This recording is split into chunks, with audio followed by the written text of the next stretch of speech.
সাইয়েদনা ইউসুফ আলাইহিস সালাতু ওয়াস সালাম একজন বিশাল সুন্দর মানুষ ছিলেন।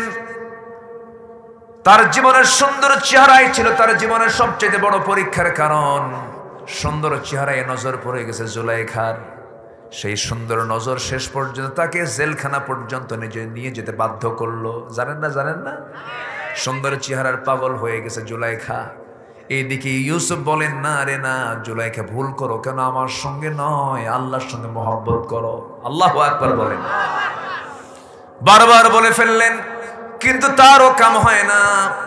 জুলাইখার মধ্যে সেই বিষয়টা কাজ করলো না। সে অন্ধ হয়ে গেল, পাগলের মতো হয়ে গেল। শেষ পর্যন্ত রাজরানী, সে একজন রাজার বউ, কিন্তু এখানে তাফসীরে আসছে একজন স্বামী থাকার পরেও জুলাইখা কেন অন্য পুরুষের দিকে আকৃষ্ট হলো, এর মধ্যে একটা অন্যতম কারণ ছিল, সেটা হলো তার স্বামী ছিল খোজা। কি ছিল? খোজা। বুঝেন তো আর তো ব্যাখ্যা দেওয়ার দরকার নাই। স্বামী ছিল খোজা, আরো কিছু কারণ ছিল, সেই জন্য তার প্রতি আকৃষ্ট হওয়ার অনেকগুলো কারণের মধ্যে এটা একটা অন্যতম কারণ ছিল। সাইয়েদনা ইউসুফ বলে ফেললেন, জুলাইখা তুমি আমার জন্য পাগল হও না, আল্লাহর জন্য পাগল হও। টেকনিক করে বিভিন্ন কৌশল আটায় নিয়ে শেষ পর্যন্ত তাকে একটি নীরব পরিবেশে 12 দরজা বিশিষ্ট একটা বিশাল বড় রাজপ্রাসাদের চতুর্দিকে পিনপতন নীরব একটা পরিবেশে সুরক্ষিত জায়গার মধ্যে তাকে তুলে ফেলা হলো। 12টা দরজা রাষ্ট্রীয় তালা মেরে একদম তালাবদ্ধ করে দেওয়া হলো। এবার বলছি, ইউসুফ একটা বার তুমি আমার দিকে তাকাও, একটা পিঁপড়া পর্যন্ত তোমাকে কেউ দেখতে পাবে না। ইউসুফ বলছেন, পিঁপড়া কেন, পৃথিবীর কেউ না দেখুক, কিন্তু আমার আল্লাহ সব জায়গায় তিনি দেখে। জোরে বলে সুবহানাল্লাহ। অনেক বুজুর্গ এই জায়গায় শেষ। কি ঠিক কি না? অনেক বুজুর্গ এই জায়গায় শেষ হয়ে যায়। ওয়াত্তাকুল্লাহ ওয়াত্তাকুন নিসা ফাইন্না আউওয়ালা ফিতনাত বনি ইসরাঈল কানাত ফিন নিসা। আল্লাহকে ভয় করো রাসূল, আল্লাহকে ভয় করো, নারীর ফিতনাকে ভয় করো, কারণ বনি ইসরাঈলের সবচেয়ে বড় ফিতনা ছিল এই নারী। এই জন্য আজকে গোটা দুনিয়া জুড়ে ইহুদি খ্রিস্টান যারা, তাদের সবচেয়ে বড় ষড়যন্ত্র ইমানদারদেরকে নিয়ে হলো নারীকে নিয়ে। ঠিক কিনা বলেন? ইমানদারদের ইমানকে নষ্ট করার জন্য তারা নারীকে লেলিয়ে দিয়েছে। গোটা মিডল ইস্টের সব রাজাদেরকে কোণঠাসা করার জন্য তাদের সামনে নারী উলঙ্গ করে প্লেস করে দিয়েছে। আমার বন্ধুগণ, সেই নারীর ফিতনা থেকে বাঁচার দরকার আছে না নাই? আসতে বলবেন না, আছে না নাই? এখান থেকে শিক্ষা নেবে একজন নবী। সেই নবীর নাম কি বলেন কে? ইউসুফ। উলাইকা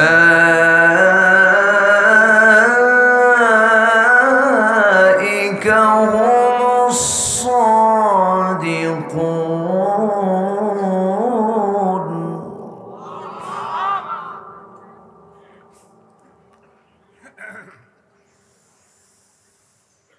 قل أتعلمون الله بدينكم والله يعلم ما في السماوات وما في الأرض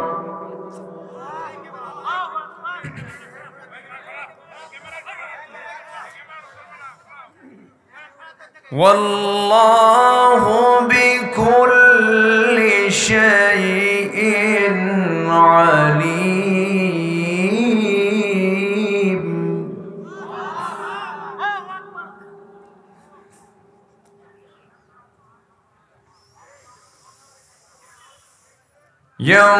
يمنون عليك أن أسلموا قل تمنوا علي إسلامكم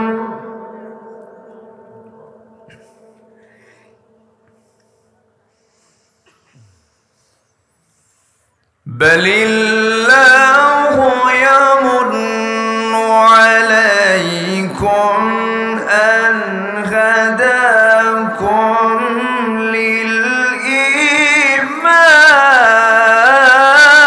للإيمان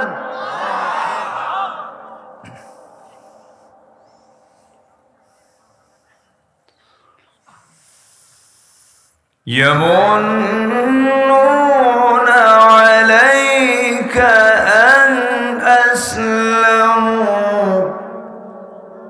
يمنون عليك أن أسلموا قل لا تمنوا علي إسلامكم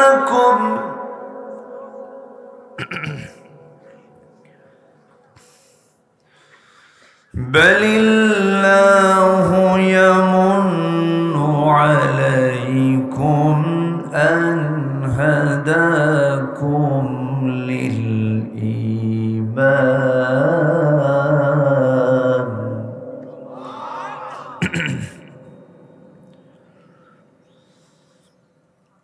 أن هداكم للإيمان إن كنتم صادقين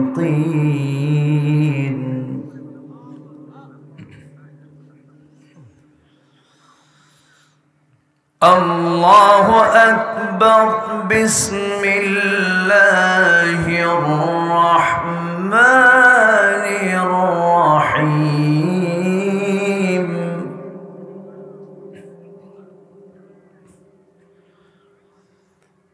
إن الله وملائكته يصلون على النبي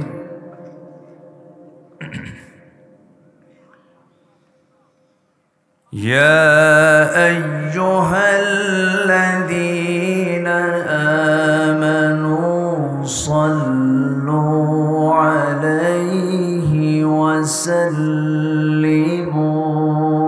تسليما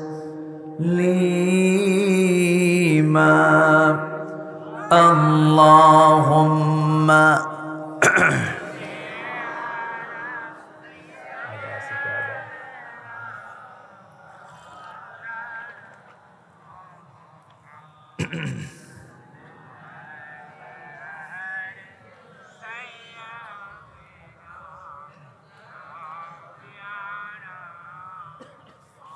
একটু মোহাব্বত দিয়ে নবীর প্রেমে মাতোয়ারা হয়ে জবান খুলে আওয়াজ দিয়ে সবাই বলুন আল্লাহুম্মা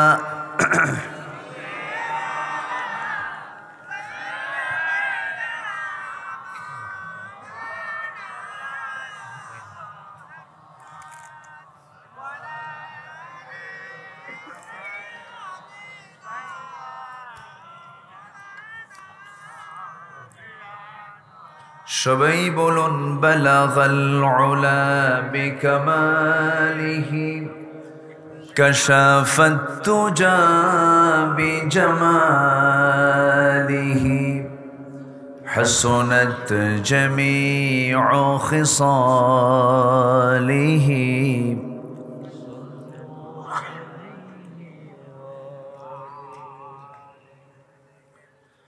মনটা যদি হইতো প্রবল হাওয়া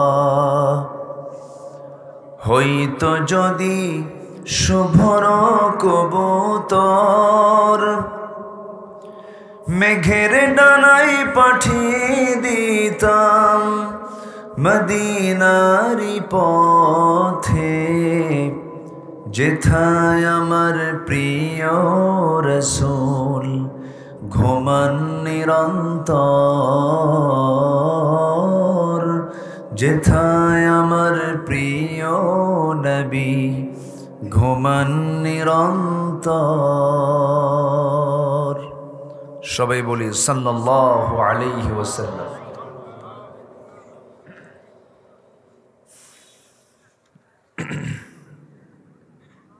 বৃহত্তর বগুড়ার জয়পুরহাট জেলার খেতলাল উপজেলার মালিপাড়া যুব সমাজ মাহফিল ইন্তেজামিয়া কমিটি কর্তৃক আয়োজিত চতুর্থ বার্ষিকী তাফসীরুল কোরআন মাহফিল 2024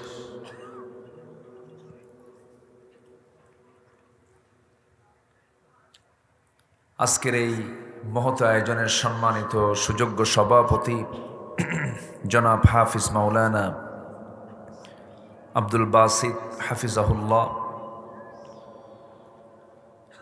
কথা বলেছেন আমার অনুজ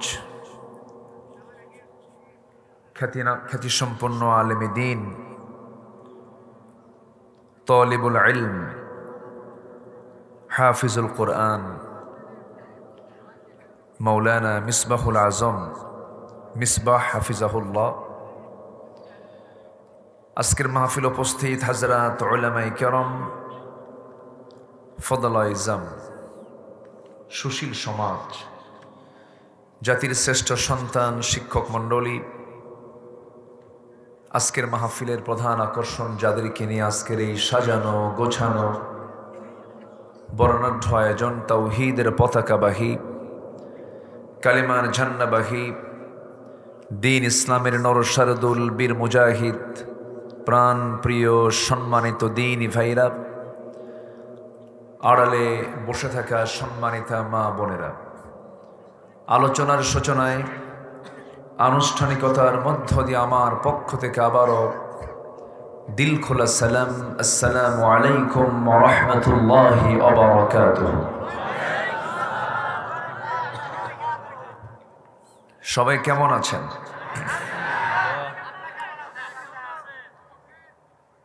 জি জি, এরকম মত বিনিময় তো মহাব্বতের লক্ষণ, তাই না? আল্লাহ তাআলা আমাকে তো আপনার কাতারেই, আপনার সাথেই রেখেছেন। বলি আলহামদুলিল্লাহ। মহান রব্বে করিমের অশেষ শুকর যে আল্লাহ তাআলা এমন একটি সুন্দর অনুকূল পরিবেশ তৈরি করে দিয়েছেন, যা ইতিপূর্বে দেশ স্বাধীনের পর এই 53 বছর এই অনুকূল পরিবেশ আমরা পাইনি। 80-র দশকেও মাহফিল বন্ধ হয়েছে, 90-এর দশকে নিজের চোখে দেখেছি মাহফিল 144 জারি করা হয়েছে। তো এই কোরআনের মাহফিলকে নিয়ে ষড়যন্ত্র শুধু 16 বছর ছিল না, এর আগেও ছিল। তো এখন এমন একটা সিচুয়েশনে আমরা অবস্থান করছি, আপাতত পূর্বের সকল সময়ের চাইতে মাহফিলের একটা অনুকূল পরিবেশ আমরা ফিরে পেয়েছি। বলি আলহামদুলিল্লাহ। যে মহান আল্লাহ সুবহানাহু ওয়া তাআলা আমাকে আপনাকে এমন সুন্দর আয়োজনে আসার বসার তৌফিক দিলেন, সেই মহান জাল্লা শানুহুর দরবারে আমরা সবাই লাখ কোটি সুজুদ শুকর আদায় করি। মুহাব্বাতান জোরালো কণ্ঠে বলে উঠছি আলহামদুলিল্লাহ। চিৎকার মেরে বলছি আল্লাহুম্মা আইন্নি আলা যিকরিকা ওয়া শুকরিকা ওয়া হুসনি ইবাদাতিকা।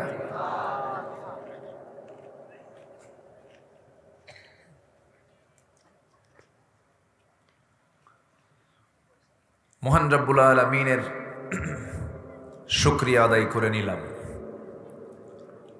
আমার আগে বেশ কিছু সময় ধরে খুব আদিল্লা নির্ভর দলিল ভিত্তিক কিছু কথা আপনাদের এলাকার কৃতি সন্তান মাওলানা মিসবাহুল আজম মিসবাহ সুন্দর করে উপস্থাপন করেছেন। তার প্রতিটি কথাগুলো আমাদের জীবনে আমলে নিয়ে আসার তৌফিক আল্লাহ পাক সবাইকে দান করুন। একটু জোরে বলি আল্লাহুম্মা আমিন। সম্মানিত হাজিরিন, আমাকে অনেকে দেখতে পাচ্ছেন না ক্যামেরার কারণে, একটু সমস্যা হচ্ছে, তাই না? তো সবই তো ঠিক। তো আপনি হাজার মানুষ আমাকে দেখছেন, হাজার হাজার মানুষ হয়তো আমার আলোচনা দেখছেন, কিন্তু এই আলোচনাগুলো আগামীকালকের মধ্যেই এটা লক্ষ লক্ষ কোটি কোটি মানুষের কাছেও চলে যাবে। তাহলে এই প্রযুক্তির মধ্য দিয়ে এই কথাগুলো আরো লাখ লাখ মানুষের কাছে চলে যাক, চান না? চান কি না? তাহলে এটা কি ব্যাঠিক না ঠিক? কিছুক্ষণ আগে না ব্যাঠিক করলেন।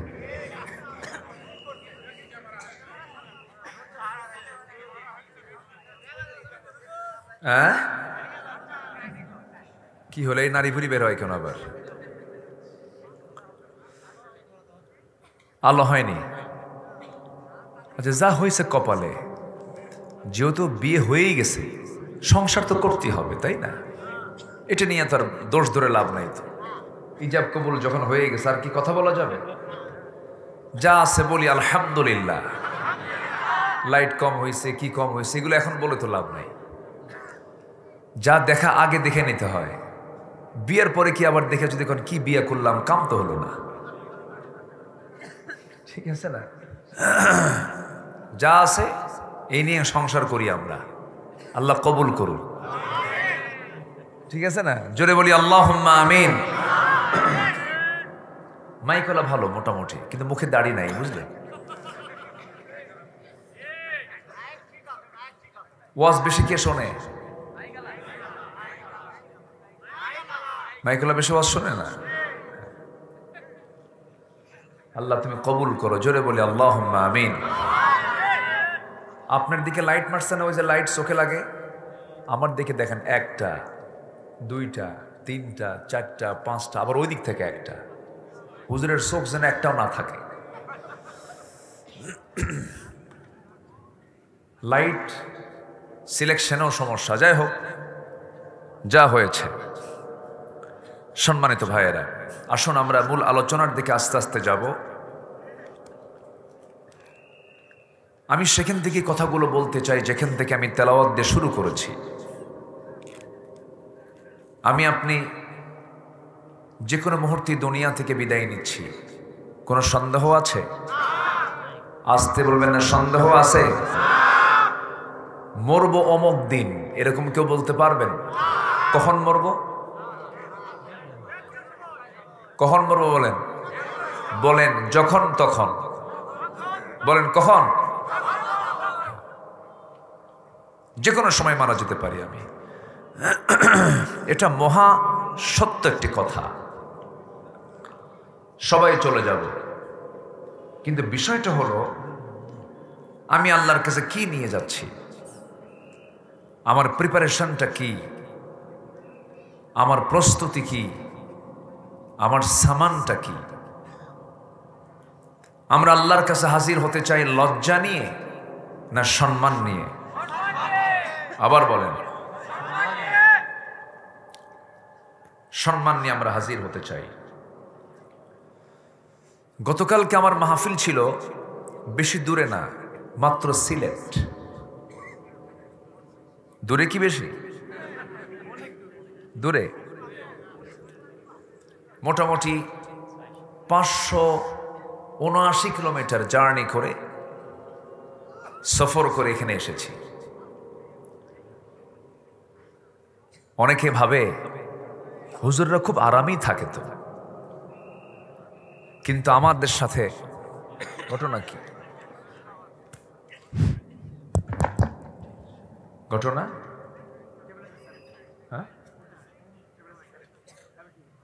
ও যাক, বলি আলহামদুলিল্লাহ। বেশি জোরে বলার দরকার না, আবার যেতেও পারে, নিশ্চয়তা নাই তো। তো এক একজন আলোচক যারা আলোচনা করেন, রেগুলার যারা কথা বলেন, তাদের শুধু আমরা চাঁদের এক পিঠ দেখি, তাদের যে কষ্ট। আমার মনে হয় কোন ইন্স্যুরেন্স কোম্পানি যদি পলিসি করার জন্য যদি তালিকা করতো, তাহলে 1 নম্বর তালিকায় থাকতো আলেমরা, এই বক্তারা যারা মুফাসসির। ছোট্ট একটা গাড়ি থাকে আমাদের রাতের বেলা, কোনো গাড়ি দেখি না, ছোটখাটো কোনো গাড়ি দেখি না, রাত 2টা-3টার দিকে ট্রাকের যে বড় চাকা, ওর নিচে থাকে আমাদের গাড়ি। ট্রাকের ড্রাইভাররা বলে হেল্পারকে, স্যার বাঁয়ে প্লাস্টিক। আমাদের গাড়িগুলোর নাম কি? প্লাস্টিক। গোটা রাত চলে যায় সফরে। আপনি মাহফিল করে হয়তো 20 মাইল 25 মাইল 30 মাইল চলে যাবেন, আর আমাদের এক মাহফিল শেষ করে আরেক মাহফিলের দিকে দৌড়াতে হয়। আল্লাহি আজকে 3টা রাত আমার এই পিঠটা বিছানার সঙ্গে আমি লাগাতে পারি নাই, গাড়িতে ঘুম। তো এই কথাগুলো আমরা বললেও মানুষের গায়ে লাগে না, কিন্তু আমার দেশের মানুষের ভিতরে নেগেটিভিটি বেশি, নেগেটিভ দিকটা বেশি। ইতিবাচক দিকে মানুষের চিন্তা খুব কম। তবে এই দিনের প্রচার প্রসার 16 বছর যে প্রতিকূল পরিবেশ চলে গেছে, ইসলামী দলগুলো মিছিল তো দূরের কথা, রাস্তায় নামতে পারে নাই। এই 16 বছর হক কথাগুলো, দিনের কথাগুলো মামলা নেওয়ার পরেও, মামলা কাঁধে নিয়েও আমরা 16 বছর কথা বলেছি ময়দানে। আমরা পিছপা হয়নি, আমরা পালায়া যায়নি, দেশ ছাড়ি নাই, মামলা খাইছি, জেলও খাটছি। এই কথাগুলো দুঃখে বলতেছি, কিছু কিছু লোকের কথার ভাবসাব দেখে এই কথাগুলো বলতে বাধ্য হচ্ছে। আমরা নাকি খুব আরামে থাকি।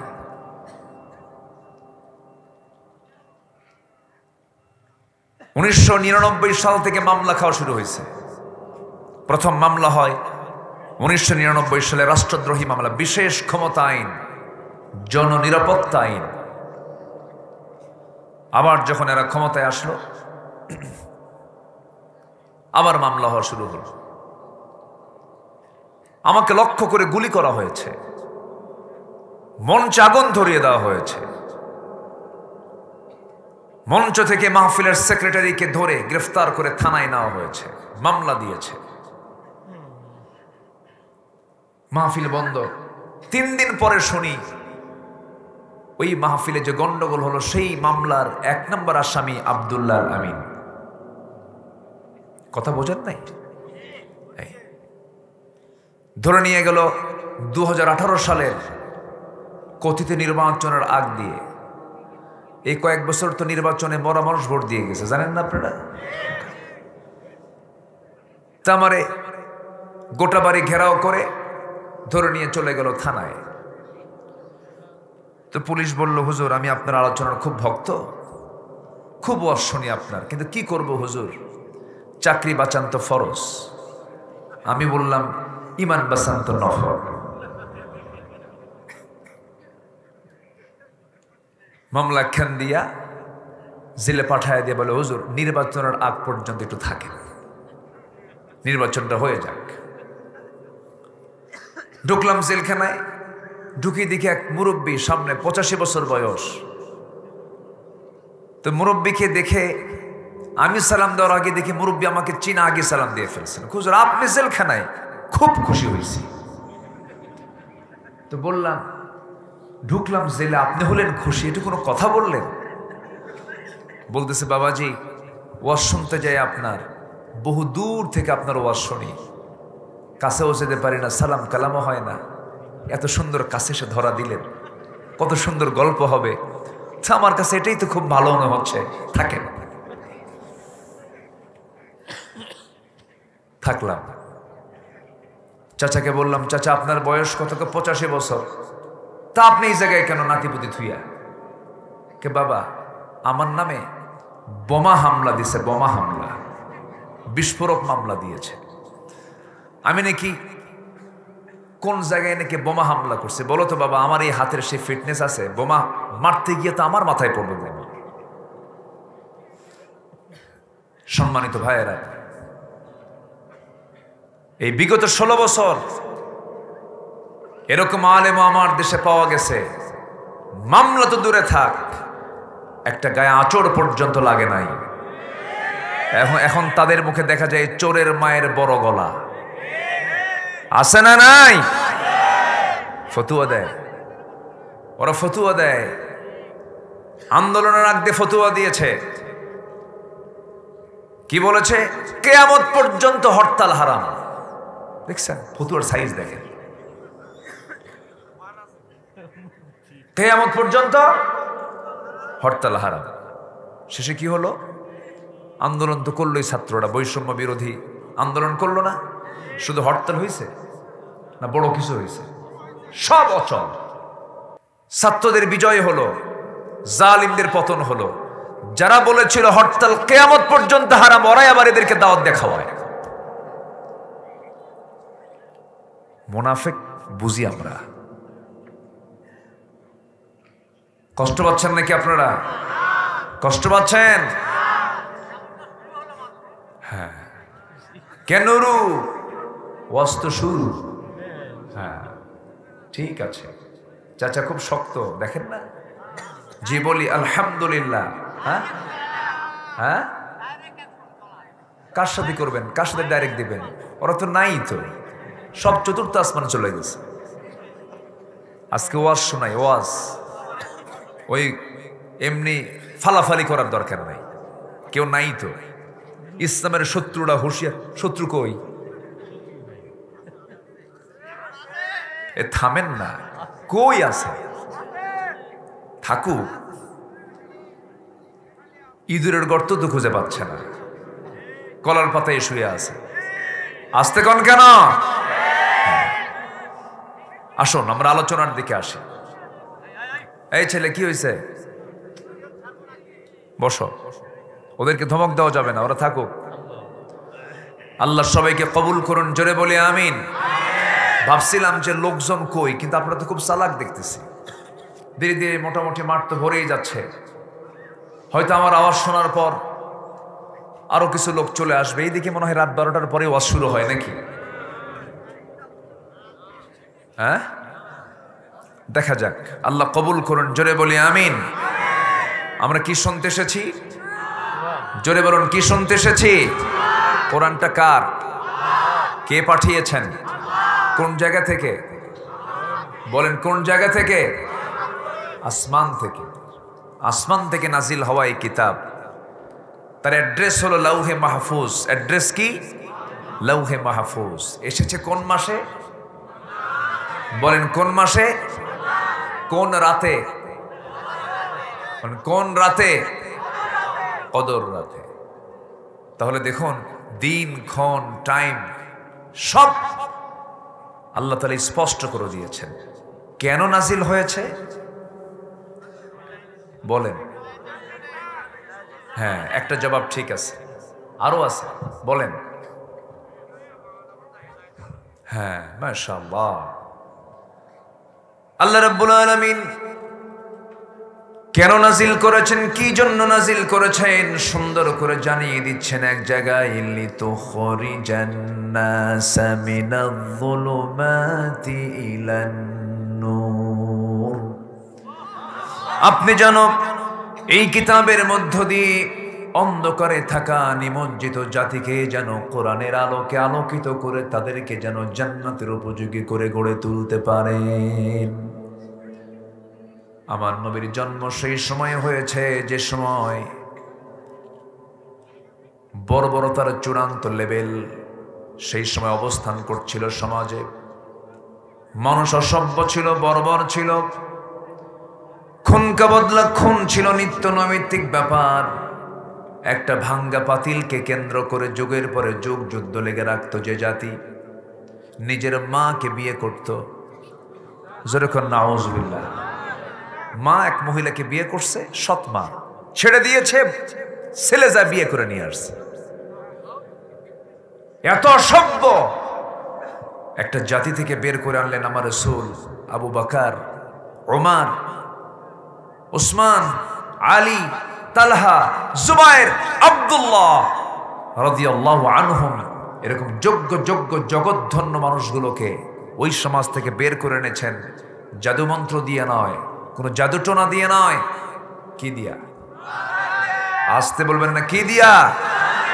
মিনায-যুলুমাতি ইলান-নূর। অন্ধকার, জুলুমাত বহুবচন। অন্ধকার মেলাগুলো হয়, অন্ধকার অনেক, আর নূর কয়টা?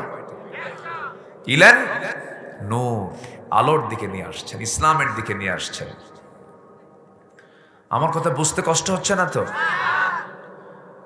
গতকালকে যেখানে প্রোগ্রাম ছিল, ওদের ভাষা আমি বুঝি না, তবে ওনারা আমার ভাষা বোঝেন। কঠিন ভাষা, বিশাল জটিল ভাষা। আমার দেশের মানুষই কত ভাষায় কথা বলে, ওরা যখন গল্প করে বোঝার কোনো কায়দাই নাই। চট্টগ্রাম তো আরো কথাই নাই। চট্টগ্রামে তো ওরা যখন গল্প করে তখন মনে হয় ক্যাসার লাগছে, মালাকুল মৌতও বুঝবে না। খুব জটিল ভাষা। এদিক থেকে জয়পুরহাটের ভাষা মোটামুটি বোঝা যায়, একটু টানটুন আছে, একটু টানটুন দিয়ে একটু কথা বলে, কারণ মদের দরকার তো আছে, মদ ছাড়া তো সুন্দর হয় না, তাই না? একটু টানটুন আছে। কে গরু ভাত খাবিন তো খাবিন, না খাবিন তো গুদগুদাবিন না, এরকম আছে না? এরকম টানটুন দেয় না? বাপকে তুই বলে, গরুকে আপনি বলে। এটা এক একটা ভাষার এক একটা মশান। যাই হোক, একটু আমরা মনোযোগ দিয়ে শুনবো। আমরা দুনিয়া চাই না আখিরাত চাই? বলেন, দুনিয়া চাই না আখিরাত চাই? আখিরাত চাই। দুনিয়া দরকার নাই, বউ বাচ্চা দরকার নাই। বউ বাচ্চা দরকার আছে, তাহলে আবার দুনিয়া চান না? আমরা দুনিয়া চাই না আখিরাত চাই? দেখেন এখন লাইনে আসছে। তাহলে বউ বাচ্চারও দরকার আছে। হ্যাঁ, এই তো। আমার বন্ধুগণ, দুনিয়াও দরকার, আখিরাতও দরকার। আল্লাহ রাব্বুল আলামিন সুন্দর করে বলছেন, রব্বানা আতিনা ফিদ দুনিয়া হাসানাতাও ওয়া ফিল আখিরাতি হাসানাতাও ওয়া কিনা আযাবান নার ওয়াজআলনাল জান্নাতা মা'আল আবরার। জোরে বলুন আল্লাহু আকবার। আল্লাহ, তুমি আমাকে দুনিয়ার হাসানা দিয়ে দাও, আখিরাতের হাসানা দিয়ে দাও। দুনিয়াও সুন্দর করে দাও, আখিরাতটাও সুন্দর করে দাও। আখিরাত সুন্দর হবে দুনিয়াকে যদি আমরা সুন্দর করতে পারি, কোরআন দিয়া, ইসলাম দিয়া। ব্যক্তিগত জীবন যদি সাজাতে পারি, সামাজিক জীবন যদি সাজাতে পারি, নিজের জীবনকে যদি সুন্দর করে উন্নত চরিত্র যদি গড়তে পারি, আমার বন্ধুগণ, হাজার রাতের তাহাজ্জুদে যে বরকত পাওয়া যাবে, কোনো বান্দার যদি উন্নত চরিত্র থাকে, উন্নত চরিত্র ওজনটা বেশি ভারী হয়ে সেই বান্দা জান্নাতের মেহমান হয়ে যাবে। হুসনে খুলক, উন্নত চরিত্র, এটা ছিল আমার নবীর জীবনের সবচাইতে বড় গুণগত দিক, সাহাবে কেরামদের গুণগত দিক। আমার বন্ধুগণ, কি উন্নত চরিত্র তাদের মাঝে বিরাজ করেছে দেখুন। দুনিয়াতে কয়জন সাহাবী জান্নাতের সংবাদ পেয়েছেন বলুন তো? অস্ত সবাই পারে, তাহলে তো আর কি কব এখন, বলেন তো কয়জন বলেন? সব তো সচেতন শ্রোতা। মাশাআল্লাহ, মাশাআল্লাহ, বলি আলহামদুলিল্লাহ। এই প্রশ্ন কিন্তু একদম সহজ না। আজকের এই সমাজে ইসলামের যে 12টা বাজাইছে 16 বছর, খালি প্যাক প্যাক শিখেছে গত বছর শিক্ষকদের, না ওই যে হাঁস শিখেছে না, যারা শিক্ষক তারা টের পাইছে। শিক্ষা ব্যবস্থা একদম ধ্বংস করে দিয়েছে এরা।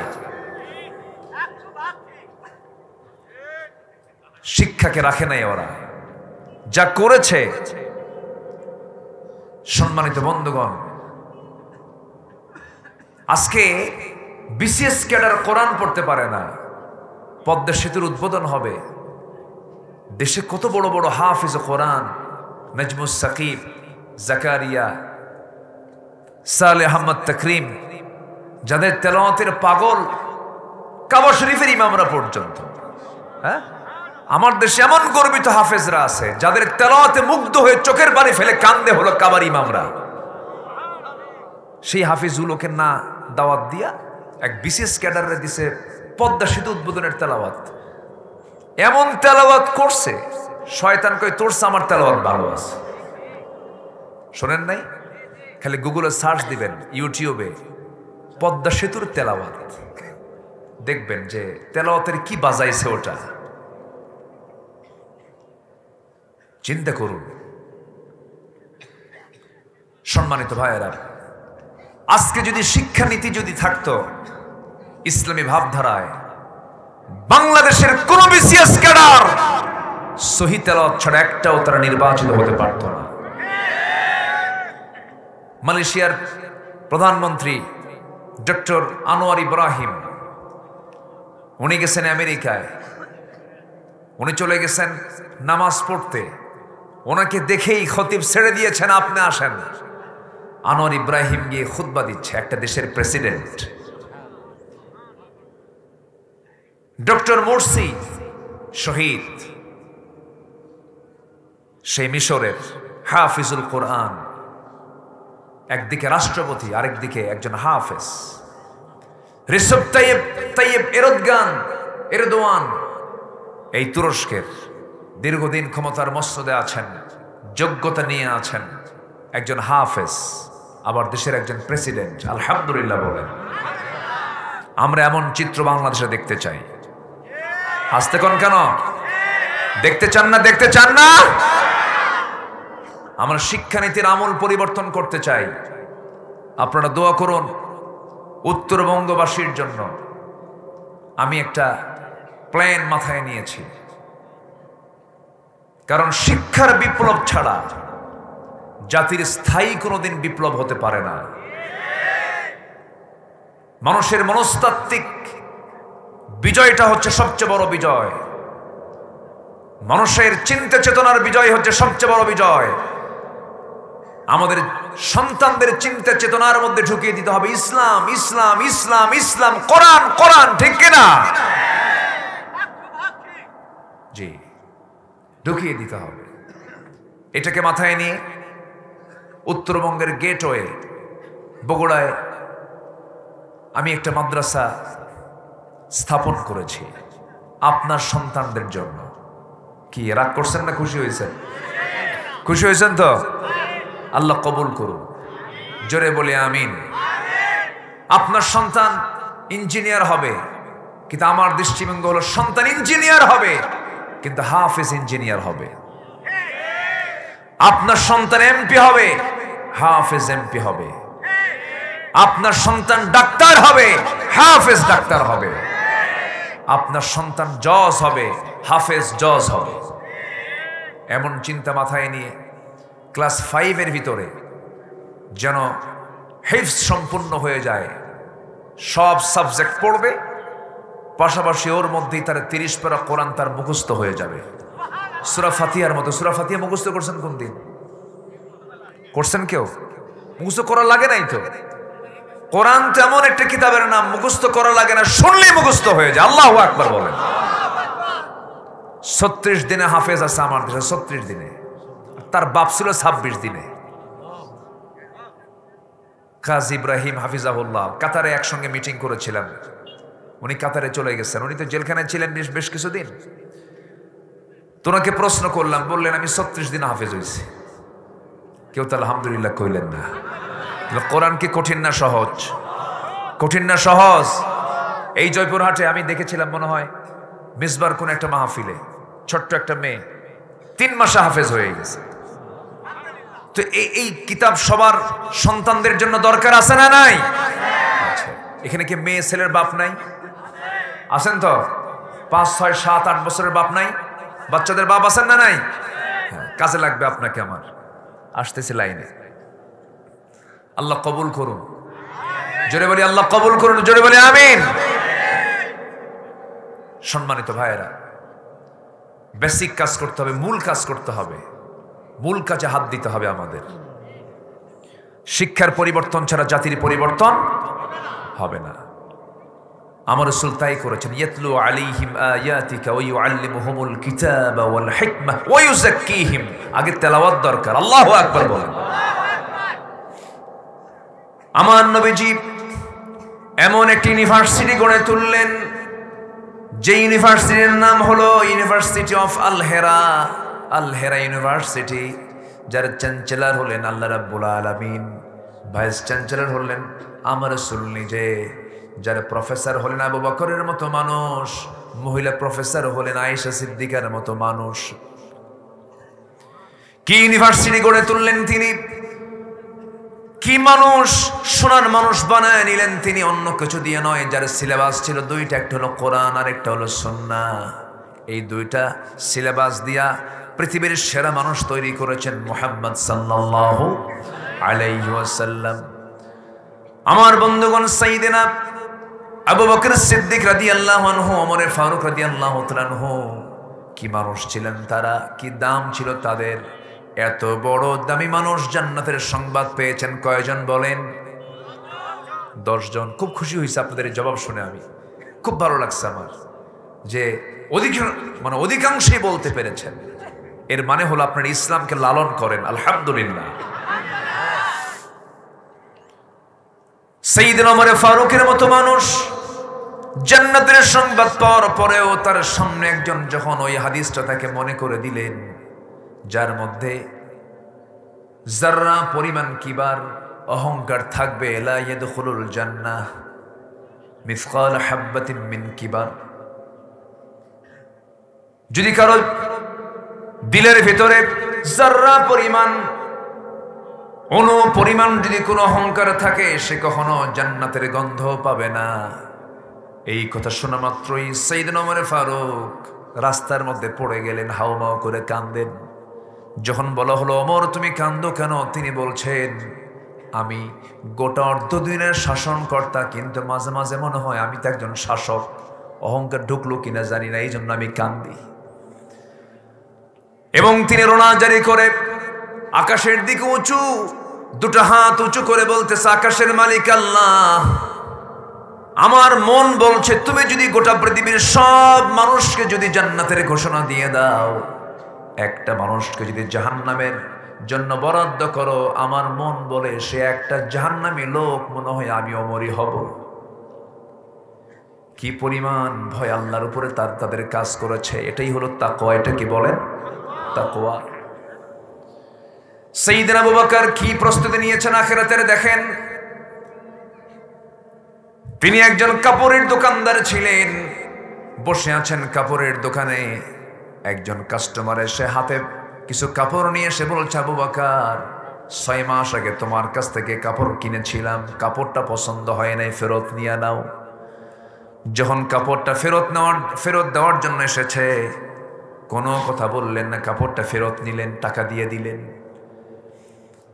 ওই কাস্টমার চলে গেল। যাওয়ার সঙ্গে সঙ্গে তিনি কান্নায় ভেঙ্গে পড়লেন, চোখের কোনা বেয়ে বেয়ে টপ টপ করে অঝরে ঝাড়ায় পানি পড়ছে, কাঁদতে কাঁদতে বেকারার হয়ে যাচ্ছেন। প্রশ্ন করা হলো, সামান্য কাপড় ফেরত দেওয়ার কারণে আবু বকর তুমি এত কান্দো কেন? তিনি বলছেন, আল্লাহর নামের কসম করে বলি, কাপড় ফেরত দিয়ে গেছে এই জন্য কান্দি না। আমার কান্নার কারণ হলো হাসরের ময়দানে আমি যখন আল্লাহর সামনে হাজির হব, সেই সময় আল্লাহ যদি আমাকে ডাক দিয়ে, আড়ালে ডাক দিয়ে যদি বলেন, আবু বকর এইদিকে আসো, এই যে তোমার নামাজ, এই যে তোমার জিহাদ, এই যে তোমার দান, এই যে তোমার সাদগা, একটা আমল আমার পছন্দ হয় না, আবু বকর তুমি সব ফেরত নিয়ে চলে যাও। আমি সেই দিনের আমল আল্লাহ যদি আমাকে ফেরত দেন, আজকে কাপড়ওয়ালা আমার কাছে কাপড় ফেরত দিয়ে টাকা নিয়ে বুঝে চলে গেছে, তার হিসাব ক্লিয়ার হয়ে গেছে। কিন্তু আমার আল্লাহ সেই দিন যদি আমার আমল নাম আমার হাতে ফেরত দেন, আমি কার কাছে আর যাব? এই জন্য আমি কান্দি। কি চিন্তা তারা লালন করেছেন, কি ফিকির তারা করেছেন। একটা দেশের রাষ্ট্রপ্রধান রাতের বেলা খালি পায়ে হাঁটেন। বলো হলো, আবু বকর খালি পায়ে হাঁটো কেন? রাতের বেলা তো পাথরের সঙ্গে পা আঘাত লেগে তোমার চামড়া ফেটে রক্ত বের হয়ে যেতে পারে, তুমি আঘাতপ্রাপ্ত হতে পারো, রক্তাক্ত হতে পারো। সেইদিন আবু বকর বলেন, আমি যদি রাতের বেলা খালি পায়ে না হেঁটে যদি খরম জুতা দিয়ে যদি হাঁটি, একটা আওয়াজ হবে, আর সে আওয়াজে আমার আল্লাহর বান্দাদের যদি ঘুমের ব্যাঘাত হয়ে যায়, কিয়ামতের দিন আমি আবু বকর আমাকে আসামির কাঠগড়ায় দাঁড়াতে হবে। সুবহানাল্লাহ বলবেন না? জনগণের ঘুম যেন নষ্ট না হয়। একটা দেশের রাষ্ট্রপতির পায়ে জুতা থাকে না সেই ভয়ে, আর আমার দেশের কোন একটা আতি পাতি নেতা গেলে সামনে 50টা, পিছনে 50টা মোটর সাইকেল, জুতা পেটা করা দরকার বেয়াদবদের, ঠিক কিনা?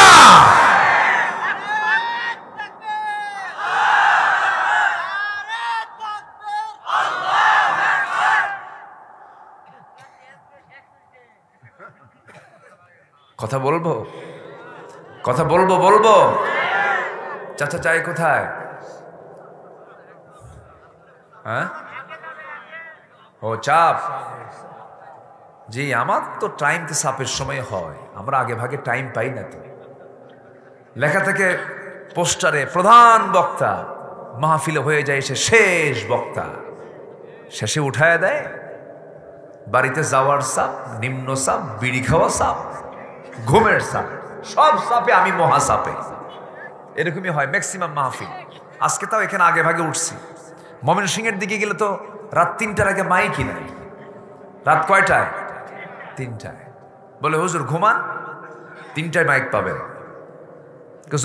জনগণ থাকার দরকার নেই, ফেরেশতারা শুনুন। এক একটা এলাকার এক একটা কালচার আছে, অনেক সুন্দর। আপনারা তাহলে আমরা কি দুনিয়া সাজাবো না আখিরাত সাজাবো? বলেন বলেন, কি সাজাবো আমরা? দুটাই না, ঠিক আছে, কথা একদিকে ঠিক আছে, তবে মূলত সাজানোর জায়গা কি দুনিয়া না আখিরাত? আখিরাত। দুনিয়া যদি সাজাতেই হয় আখিরাতকে টার্গেট করে সাজাবো। আখিরাত টার্গেট না করে দুনিয়া সাজালেই যদি হয় তাহলে সবার জন্য ধ্বংস হয়ে যাবে। দুনিয়া সাজাবো ততটুকু যে ততটুকু সাজালে পরে আখিরাতটা আমার জন্য উজ্জ্বল হয়ে যাবে। আমার বন্ধুগণ, দুনিয়ার প্রয়োজন আছে, তবে আল্লাহ বলছেন শোনো, যুইনা লিন-নাসি হুব্বুশ শাহাওয়াতি মিনান নিসাই ওয়াল বানিন ওয়াল কানাতিরিল মুকানতারাতি মিনাদ-যাহাবি ওয়াল ফিদ্দাতি ওয়াল খাইলিল মুসাওওয়ামাতি ওয়াল আন'আমি ওয়াল হারথ ذلك متاع الحياة الدنيا والله عنده حسن المآب। জোরে বলুন আল্লাহু আকবার। দুনিয়াকে মোহগ্রস্ত করা হয়েছে। এক নম্বর হলো নারী। নারীর প্রতি পুরুষের টান আছে না নাই? অনেকে চুপ করে আছেন, মনে হয় নাই কিছু। এই টান আছে না নাই? এই টান দিয়েছেন কে? টান না হলে কি বাচ্চা কাচ্চা হবে? টান না হলে কি সংসার হবে? এই টান কে দিয়েছেন? আদম হাওয়ার জন্য পাগল, হাওয়া আদমের জন্য পাগল, এটা বানায়া দিয়েছেন কে? কিন্তু এই পাগল হয় আমার দেশে বিয়ার আগে না বিয়ার পরে? এইটাই সমস্যা। বিয়ার আগে পাগল হয়, সব আমতলা গাছতলা বটতলা বসে থাকে, আছে না নাই? আচ্ছা, হ্যাঁ, কি সুন্দর সাদামাঠা মানুষ এই এলাকার মানুষগুলো, অনেক সাদামাঠা, বলি আলহামদুলিল্লাহ, খুব নরম। বিয়ার আগে প্রেম শুরু হয়ে যায়, ওটা কি প্রেম হয়? বলেন তো, আসল প্রেম কি বিয়ার আগে না বিয়ার পরে? বিয়ার পরে। কি টান, ঘুমায় না, সারা রাত চোখের পানিতে বালিশ ভিজায়া কয়, লাইলি কই তুমি? এই আসে না? এই দেখেন না কি সুন্দর করে হাসে, মনে কমন পড়তেছে মনে হয় নাকি? এগুলো করা যাবে না। তোমরা দেশ স্বাধীন করেছ, তোমরা টাইম দিয়ে দিয়েছো 45 মিনিট। কি মনে আছে না? মনে আছে না? বাবুর্চি রান্না করেছে যার জন্য, মুরগির রান, আন্দোলন করে ছাত্ররা খায় না, ঘুমায় না, কত কষ্ট। রান্না হলো দুপুরে যার জন্য, তার মুখে গেল না মুরগির রান। হ্যাঁ, সব যুবকরা খায়া কয়, যাক আজকে গণভবন মোটামুটি আমাদের হয়ে গেছে, আলহামদুলিল্লাহ। আলহামদুলিল্লাহ বলেন। অতএব যুবকরা, তোমরাই পেরেছ, তোমরাই পারবে। সামনে বিজয়ী হওয়ার জন্য আরো বিজয়ের অনেক দরজা বন্ধ আছে এখনো, সেই দরজাগুলোকে অবশ্যই হস্তগত করতে হবে, সেই দরজা পর্যন্ত পৌঁছতে হবে। এর জন্য সবচাইতে বড় অস্ত্র হলো উন্নত চরিত্র। সুন্দর চরিত্র নিয়ে সামনে যাবে, সাহায্য করবেন কে? আসতে বলবেন না, সাহায্য করবেন কে? আমার বন্ধুগণ, বিশেষ করে যুব সমাজকে বলবো, যুব সমাজ নোংরা কোনো চিত্রের দিকে তাকাবে না, হারাম কোনো রিলেশন করবে না, বিবাহ পূর্ব কোনো রিলেশন জায়েজ নাই, সম্পূর্ণ হারাম। ওয়ালা মুত্তাখিদি আখদান ওয়ালা মুত্তাখিদাতি আখদান, গোপন গোপন নোংরামিগুলো করা যাবে না। যখন তোমার অবিবাহিত, বিয়ের সুযোগ হচ্ছে না, তোমার খুব কষ্ট হয়, তোমার যৌবনের উন্মাদনা তোমার মধ্যে কাজ করতেই পারে, শেষ রাত্রে উঠে সেজদায় পড়ে কাঁদবা, তাহাজ্জুদ পড়বা, রোজা রাখবা, চোখটাকে কন্ট্রোল করবা, কানটাকে কন্ট্রোল করবা, অন্তরটাকে, নফসকে নিয়ন্ত্রণ করবে। আল্লাহ রাব্বুল আলামিন তোমাকে জিহাদের ময়দানে মুজাহিদ যুদ্ধ করে যে সওয়াব পাবে, সেই সমান পরিমাণ সওয়াব আল্লাহ পাক তোমার আমলনামায় দিয়ে দিবে।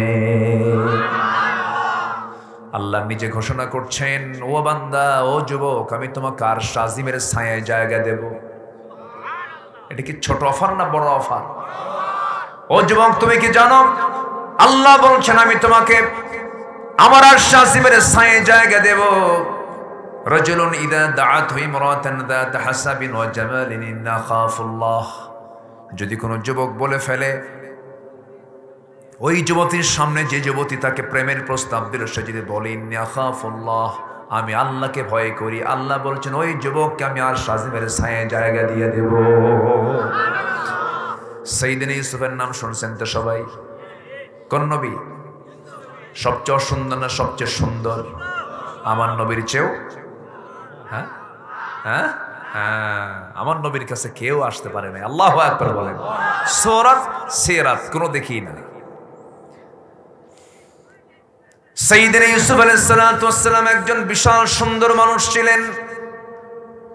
তার জীবনের সুন্দর চেহারাই ছিল তার জীবনের সবচেয়ে বড় পরীক্ষার কারণ। সুন্দর চেহারায় নজর পড়ে গেছে জুলাইখার। সেই সুন্দর নজর শেষ পর্যন্ত তাকে জেলখানা পর্যন্ত নিয়ে যেতে বাধ্য করলো। জানেন না? জানেন না? সুন্দর চেহারার পাগল হয়ে গেছে জুলাইখা। এইদিকে ইউসুফ বলেন, না রে না, জুলাইখা ভুল করো কেন, আমার সঙ্গে নয়, আল্লাহর সঙ্গে মহব্বত করো। আল্লাহু আকবার বলেন। বারবার বলে ফেললেন, কিন্তু তারও কাম হয় না। জুলাইখার মধ্যে সেই বিষয়টা কাজ করলো না। সে অন্ধ হয়ে গেল, পাগলের মতো হয়ে গেল। শেষ পর্যন্ত রাজরানী, সে একজন রাজার বউ, কিন্তু এখানে তাফসীরে আসছে একজন স্বামী থাকার পরেও জুলাইখা কেন অন্য পুরুষের দিকে আকৃষ্ট হলো, এর মধ্যে একটা অন্যতম কারণ ছিল, সেটা হলো তার স্বামী ছিল খোজা। কি ছিল? খোজা। বুঝেন তো? বুঝেন তো? আর তো ব্যাখ্যা দেওয়ার দরকার নাই। স্বামী ছিল খোজা, আরো কিছু কারণ ছিল, সেই জন্য তার প্রতি আকৃষ্ট হওয়ার অনেকগুলো কারণের মধ্যে এটা একটা অন্যতম কারণ ছিল। সাইয়েদনা ইউসুফ বলে ফেললেন, জুলাইখা, তুমি আমার জন্য পাগল হইও না, আল্লাহর জন্য পাগল হও। টেকনিক করে বিভিন্ন কৌশল আটায় নিয়া শেষ পর্যন্ত তাকে একটি নীরব পরিবেশে 12 দরজা বিশিষ্ট একটা বিশাল বড় রাজপ্রাসাদের চতুর্দিকে পিনপতন নীরব একটা পরিবেশে সুরক্ষিত জায়গার মধ্যে তাকে তুলে ফেলা হলো। 12টা দরজা রাষ্ট্রীয় তালা মেরে একদম তালাবদ্ধ করে দেওয়া হলো। এবার বলছি, ইউসুফ, একটা বার তুমি আমার দিকে তাকাও, একটা পিঁপড়া পর্যন্ত তোমাকে কেউ দেখতে পাবে না। ইউসুফ বলছেন, পিঁপড়া কেন, পৃথিবীর কেউ না দেখুক, কিন্তু আমার আল্লাহ সব জায়গায় তিনি দেখে। জোরে বলে সুবহানাল্লাহ। অনেক বুজুর্গ এই জায়গায় শেষ। কি ঠিক কিনা? অনেক বুজুর্গ এই জায়গায় শেষ হয়ে যায়। ওয়াত্তাকুল্লাহ ওয়াত্তাকুন নিসা ফাইন্না আউওয়ালা ফিতনাত বনি ইসরাঈল কানাত ফিন নিসা। আল্লাহকে ভয় করো রাসূল, আল্লাহকে ভয় করো, নারীর ফিতনাকে ভয় করো, কারণ বনি ইসরাঈলের সবচেয়ে বড় ফিতনা ছিল এই নারী। এই জন্য আজকে গোটা দুনিয়া জুড়ে ইহুদি খ্রিস্টান যারা, তাদের সবচেয়ে বড় ষড়যন্ত্র ইমানদারদেরকে নিয়ে হলো নারীকে নিয়ে। ঠিক কিনা বলেন? ইমানদারদের ইমানকে নষ্ট করার জন্য তারা নারীকে লেলিয়ে দিয়েছে। গোটা মিডল ইস্টের সব রাজাদেরকে কোণঠাসা করার জন্য তাদের সামনে নারী উলঙ্গ করে প্লেস করে দিয়েছে। আমার বন্ধুগণ, সেই নারীর ফিতনা থেকে বাঁচার দরকার আছে না নাই? আসতে বলবেন না, আছে না নাই? এখান থেকে শিক্ষা নেবে একজন নবী, সেই নবীর নাম কি বলেন? বলেন কে? ইউসুফ। মমতাজ একটা শিল্পী আমার দেশে ছিল, জানেন না? নাই তো, এখন তো মনে হয় দ্বিতীয় আসমানে আছে। এই একটা গান গাইছিল 2000 সালের দিকে, মনে হয় আমি গানটা শুনেছিলাম। যে বন্ধু ইউসুফ হইয়া আমি জলে খারে থুইয়া। হয়তো বলবেন হুজুর আপনি আবার গান শোনেন। গান শুনতে বাধ্য, এক পক্ষপাতমূলক। জুলাইখা তার দিকে আকৃষ্ট ছিল, আল্লাহর নবীর চুল পরিমাণ কোনো সেই দিকে কোনো আকর্ষণ ছিল না। কারণ এটা বৈধ না অবৈধ, লিগ্যাল না ইল্লিগ্যাল? ইল্লিগ্যাল। ওইদিকে যান নাই। ঘরের মধ্যে ঢুকা কয় যে, ইউসুফ জানো তোমার চক্ষু কত সুন্দর টানা টানা, দেখছেন?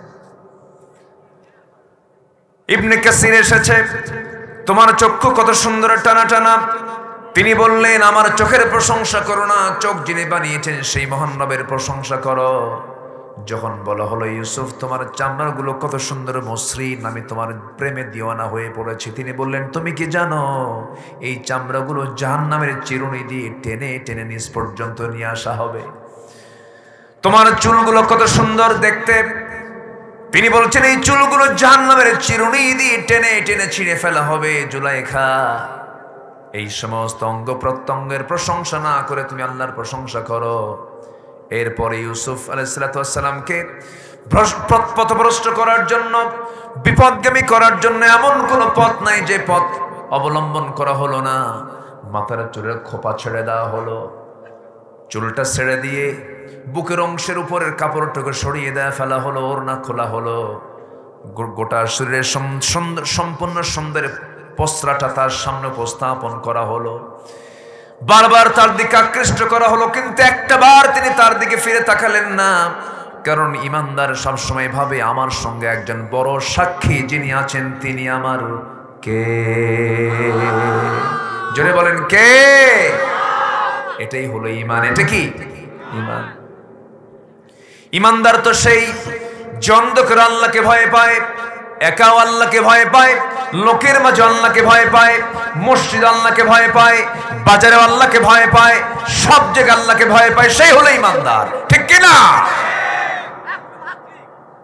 জি, আমার উত্তরটা একজন খুব বলিষ্ঠ করে দিচ্ছে না?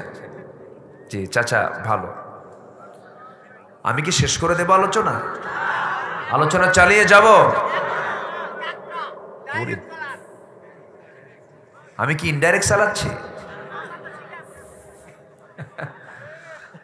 একটু আমি বলি। জি, সবাই একরকম থাকুক, এর মধ্যে হঠাৎ করে একজন কথা বললে তখন একটু ভিন্ন হয়। আপনি শুনুন, ইমাম বলে আর মুসল্লি কি হয়? শোনে। মুসল্লি চুপ থাকে না? চুপ থাকে। একটু আমরা শুনি, মনোযোগ দিয়ে শুনি। আমরা দুনিয়া সাজাবো না মূলত আখিরাত সাজাবো? আখিরাতকে সাজাতে গিয়ে দুনিয়াতে যতটুকু দরকার সাজাবো। জোরে বলি ইনশাআল্লাহ। নামাজ পড়ি তো নাকি? ইনশাআল্লাহ মানে পড়বেন? আলহামদুলিল্লাহ পড়ি। ইনশাআল্লাহ মানে পড়ি না সারা জীবন, কালকের থেকে পড়বো। ওই যে এক নেতার, অনেকদিন আগে মনে আছে কিনা, কোন এক নেতার বুড়ো বয়সে বাচ্চা হয়েছে, বুড়ো বয়সে এক মন্ত্রীর বাচ্চা হয়েছে, তো বাচ্চা কোলের মধ্যে নিয়ে, বাচ্চা নতুন বাচ্চা হয়েছে, নতুন বাচ্চা করে নিয়ে বলতেছে লা ইলাহা ইল্লাল্লাহ সুবহানাকা ইন্নী কুনতু মিনাজ জালিমিন। এটা কি আনন্দের দোয়া না বিপদের দোয়া?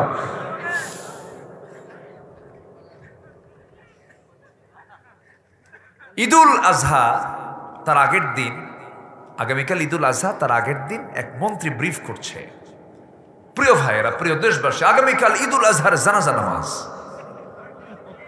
কি নামাজ? জানাজা নামাজ। আরেকজন আবার বলতেছে, ফতোয়া দিচ্ছে, আপনি কি জানেন লাকুম দীনুকুম ওয়ালিয়া দিন, বুখারী শরীফের 40 পারা। এই হলো এদের এলেমের দৌড়। বহু লাফান লাফাইছে, এই মঞ্চে বসে কত ডিস্টার্ব করেছে আমাদেরকে, কথা বলতে দেয়নি। নেতা এসে বসে বলে, হুজুর সাবধান ওয়াজ করেন।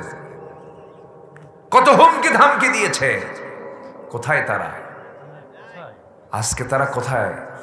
সম্মানিত বন্ধুগণ, সম্মানিত ভাইয়েরা, যে সময় কোন ব্যক্তি বা কোন জাতি, কোন গোষ্ঠী আসমানি কিতাবের বিরুদ্ধে অবস্থান নিয়েছে, তাদের অবস্থাগুলো ফেরাউনদের মতো হয়েছে, ঠিক কিনা? ফেরাউনদের মতো হয়েছে।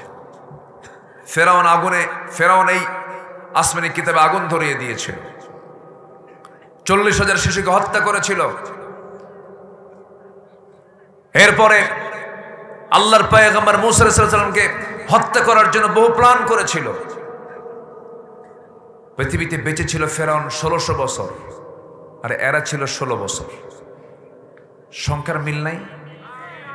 মিল যে কেমনে হলো বুঝলাম না। ফেরাউনের একটা রোগ ছিল, সে রোগটা কি জানেন? যে যাই করুক ক্ষমতা ছাড়ব না। এদের কি রোগ ছিল? আজ থেকে রোগ ছিল। দুই রকম না এক রকম? তাহলে ফেরাউনকে আল্লাহ মারছে কি দিয়া? কিসে মারছে? কিসে মারছে? পানিতে চুবায়া মারছে। তাহলে ক্ষমতায় যারা জোর করে থাকতে চায়, ইতিহাস সাক্ষী ফেরাউনকে মারছেন কি দিয়া? পানি দিয়া। সম্মানিত ভাইয়েরা, চিন্তা করা যায় 2 বছর আগে, আজ থেকে 2 বছর আগে, এই যে এক বিচারপতি শামসুদ্দিন মানিক, হ্যাঁ নাম শোনেন নাই? শামসুদ্দিন, ও কালা বলার দরকার না, ও তো কালো আল্লাহ বানায় দিছে। শামসুদ্দিন মানিক কালো তো আল্লাহ বানাইছে, তাই না? কালো ধলা। এই শামসুদ্দিন মানিক 116 জন আলেমের তালিকা করেছিল। হ্যাঁ, বলেছিল এরা সব রাষ্ট্রদ্রোহী বক্তব্য দেয়, রাষ্ট্রের পক্ষের কোনো লোক নয়। এর মধ্যে আমার নামটা ঢুকেছে। 116 জন। 2 বছর যায়নি, ওদের তালিকা শুরু হয়েছে।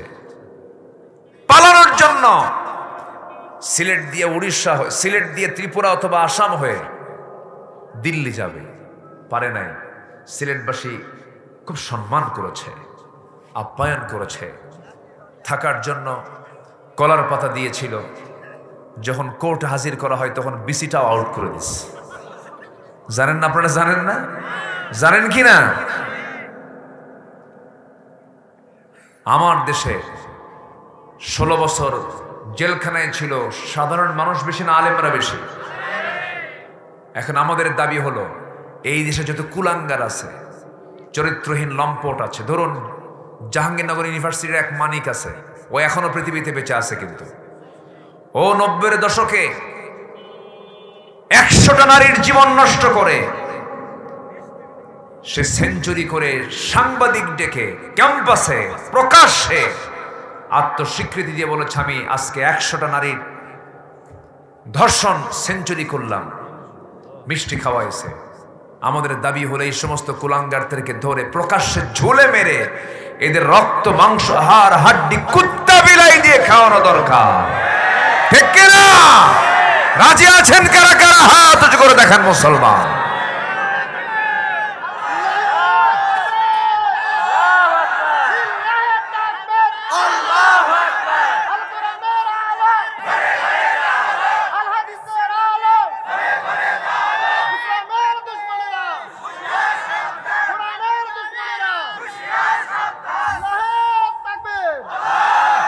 আল্লাহ কবুল করুন, জোরে বলি আমিন। কষ্ট দিয়ে ফেলতেছি মনে হয়। আমরা দুনিয়া সাজাবো না আখিরাত সাজাবো? বলেন কি কি বলেন, মূলত কোনটা সাজাবো আমরা?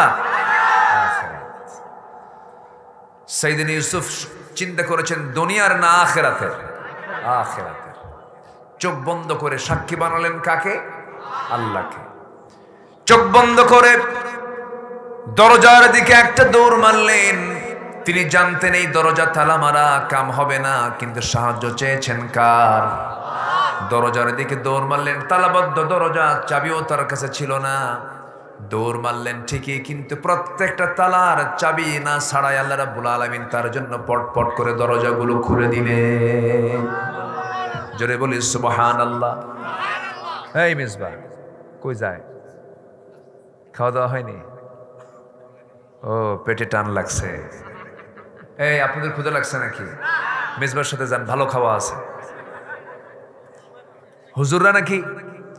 হুজুররা নাকি ভাত পায় না, এই কথা বলে। আচ্ছা, পৃথিবীর কোন প্রাণীকে না খায় থাকে? আজ পৃথিবীর কোন প্রাণী না খায় থাকে?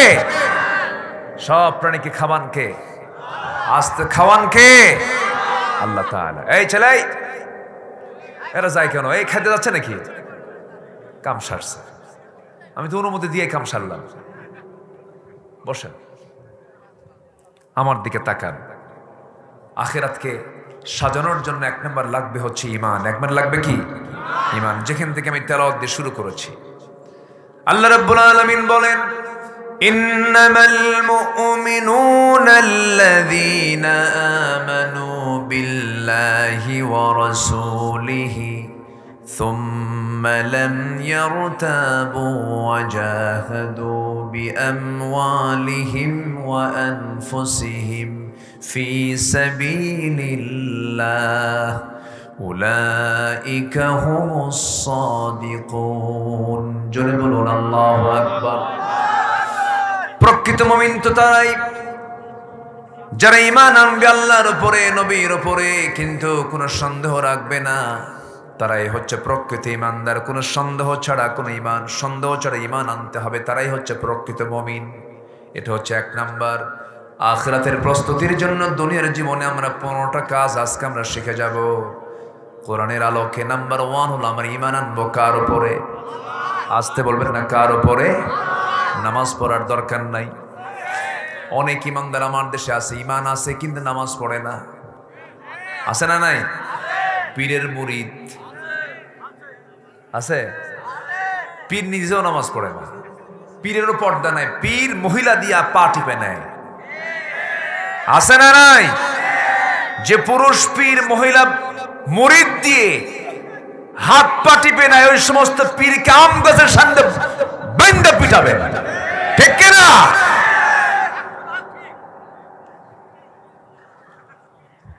আছে না এরকম? আছে না নাই? আছে না নাই? পর্দা করা কি? আরো জোরে, আরো জোরে। এই হুকুম কে দিয়েছেন? আমার নবীজি। আম্মা জান আয়েশা পিছনে দাঁড়ানো, এক অন্ধ সাহাবী নবীর সঙ্গে দেখা করতে আসতেছেন। আমার নবীজি বলেন, আয়েশা ভিতরে চলে যাও। আম্মা জান আয়েশা বলেন, আপনি যার জন্য আমাকে ভিতরে যেতে বলছেন সে তো চোখে দেখে না, সে তো অন্ধ। আমার নবীজি বলেন, তুমি কি অন্ধ নাকি? ভিতরে যাও। ভিতরে ঢুকায় দিলেন। আর এরা কোন দরবার খুলেছে? যে দরবারের মহিলা মুরিদ পুরুষ পীরের হাত পা টিপে। আছে না? আছে কিন্তু এগুলো আছে, কিন্তু এগুলো নোংরামিগুলো আছে, এগুলো দুষ্ট। ওগুলো স্বামী যে কোন রুচির মানুষ বুঝি না আমি। ওই সমস্ত মুরিদ যারা মহিলা মুরিদ গুলো পুরুষ পীর সাহেবের হাত পা টিপে, ওদের বউ নাই? ওদের স্বামী নাই? আছে কিনা বলেন? ওটা কি স্বামী না কি? ওটা না আসামি। এই তো, হ্যাঁ ফাইন, আমি কি ওয়াজ পারি? দেখেন কি সুন্দর ওয়াজ করে দিন। ওটা স্বামী না আসামি? আসামি।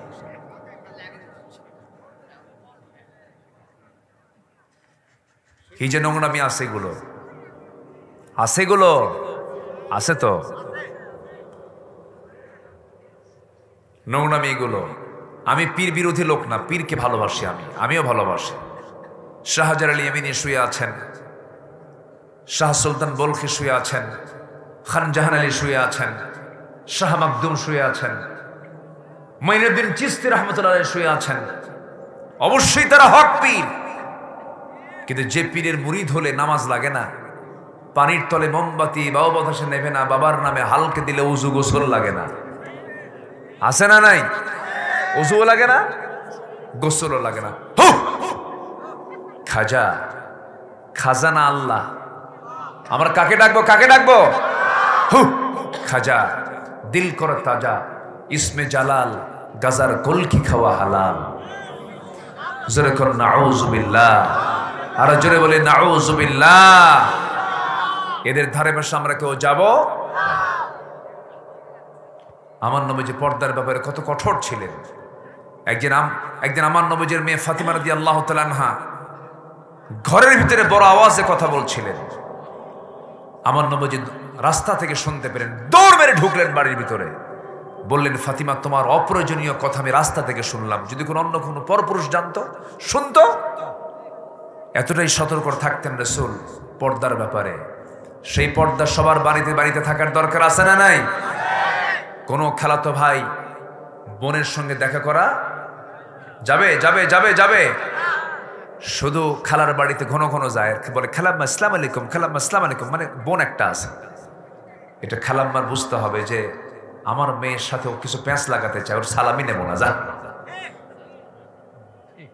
কি আসতে কোন কেন? হ্যাঁ, সতর্ক থাকতে হবে। হ্যাঁ, ও সব জায়েজ আছে জি। ভাবছিলাম যে মুরব্বী মনে ঘুমাচ্ছে, কিন্তু খুব তাজা লোক দেখতেছে না। বলি আলহামদুলিল্লাহ। তাহলে 15টা কাজের মধ্যে 1 নম্বর কাজ হচ্ছে আমরা ঈমান আনবো। আমরা কি আনবো বলেন? ঈমান। দুর্বল না মজবুত? দুর্বল না মজবুত? মজবুত ঈমান। হায়রে, নবী কোন মানুষগুলোকে সোনার টুকরা বানালেন! কি ছিল তারা, কি হয়ে গেল তারা! হ্যাঁ, কি হয়ে গেল তারা দেখেন। আমার বন্ধুগণ, সেই ঘুণে ধরার সমাজের মানুষগুলোকে 100 তারা কাঠিতে আবদ্ধ করলেন। আমার নবীর হাতে বায়াত নিয়েছিলেন একজন সাহাবী। যেদিন ইসলাম কবুল করেছেন সেদিন থেকে তার চোখের পানি ফোরায় না। রাসূল বললেন, সাহাবীরে দিন গ্রহণ করে দেখি তুমি বেশি করে কান্নাকাটি করছো, তোমার কষ্ট হচ্ছে নাকি দিন গ্রহণে? সাহাবী বলছেন, ইয়া রাসূলুল্লাহ, আল্লাহর কসম করে বলি দিন গ্রহণ করতে পেরেছে আমার জীবন ধন্য হয়েছে। কিন্তু আমার কান্নার হেতুটা হলো, আমার কান্নার কারণটা হলো জীবনে এমন একটা ভুল করেছি যে ভুলের কথা কোনোদিন বারবার মনে হয় নাই। কিন্তু যেদিন থেকে ইসলাম কবুল করেছে সেই দিন থেকে আমার বারবার মনে হচ্ছে হুজুর সব গুনাহ মাফ হলেও বুঝি আমার কাছে মনে হয় এই গুনাহটা মাফ হবে না। কি গুনাহ করেছে বলো হুজুর? নিজের হাতে নিজের কলিজার টুকরা মেয়েকে নিজ হাতে খুন করেছি।